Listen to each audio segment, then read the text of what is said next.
of the afternoon, he would go off and go to somebody's wedding up in the mountains somewhere. People wouldn't let him go. They want Oliver. And before we'd gone on, before the play had opened, Oliver had reached about half. The play didn't start for about half hour or something, because Oliver was late. You learn that something at time with Oliver or something. And he got there, and as him reached him, I put on him costume and said, you know, you can get a chance to wash me neck. Well, when we're on stage, and he's walking past, how famous Oliver was all over. We arrived at the airport late. It was on airline. How are you here for? 4 or 5 weeks. Oh, really? Yeah. We get together. We'll get some food and all that. Yeah. 35 years in the business. Yes. How you feel after so long? Oh, it seems as though it was just yesterday. God no. Me feel like me just come from country. Me feel like me just enter the business, and me feel like say can do another 35 years. Anytime in the future you plan on doing another Oliver? Absolutely, but we will have to try to control technology in the sense that, and also our marketing strategy has got to be improved in that if we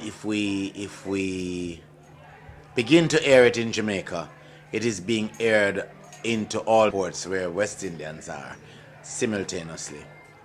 I remember like what other plans you have like to get more younger people involved like in aspects of like drama production? I remember even myself was involved in the first production of Oliver, right, JBC. What plans you have for in the not too distant future to like get younger people?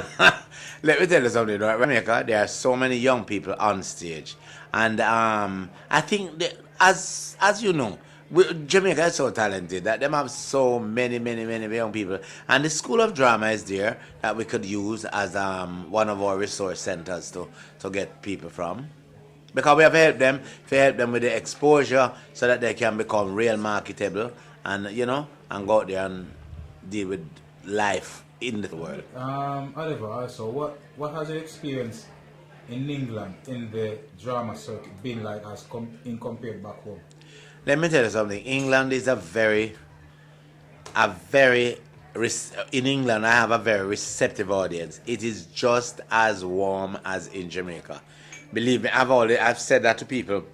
The only other place that I go and get the reception that I get in England, apart from, is in New York.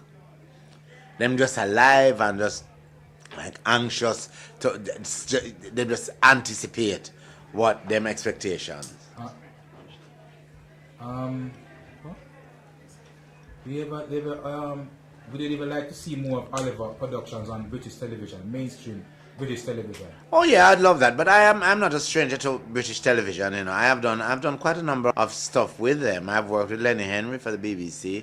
I did something called Blouse and Skirt. I did Fight Against Slavery. I did My Father's Son Johnson, and the most controversial of them all was The Crouches.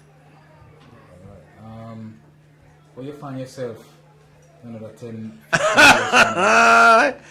It's either it cannot be from the womb again, but I'm nearing the two. But no, not 10 years from now. I'll be fine. In 10 years, I hope that in 10 years from now, I will make a difference in the theatrical circle, especially for Caribbean people. A positive difference. I don't know if it's in the area of writing. I don't know if it's in the area of collaborating with my counterparts in the other islands or what, but I have a real great difference. Oliver, you inspired a lot of young people in your time, myself including one of them. Yeah. Encouragement and all that. Do you plan to teach your art? Lord, that is a very big question, and I will not lie to you. It's not. I've heard several times that I should, when I retire, I must think about teaching and all. But when am I going to retire? If I am to do stuff, then I will, based on my schedule, you know, contribute, go and speak to some children, inspire them. But the teaching aspect of it, the formality of the teaching, no. You know, back in the day, in the 70s, one of our well-loved prime ministers Michael Manley. Yes. He had this thing about youth service, which Uh-huh. I was a beneficiary of as well. Yeah. That took youngsters like myself from the ghetto and gave us a trade to live off for life. Right. Would you like do something like that? I would love it, but at that same time, I was working with Social Development Commission, and I use that opportunity to pass on some of my skills and my my skills to young people all over Jamaica. Yeah, and I mean, we had some, even to this day, we have some working in the entertainment industry, and is a young man in Atlanta who has a band, and it came out of us. We have people that work with Jimmy Cliff from that same experience. And how would you like to remember that, Oliver? How would I like to be remembered? Yeah. As somebody who has contributed to the development of my people. Anything else you like to add? No. Very grateful that I have lived and I have done this 35 years in the business, and I hope to do more, and I am really very grateful to all those persons in Jamaica and in the wider West Indian community for their continued support. I am really very truly grateful, and for the recognition I am humbled.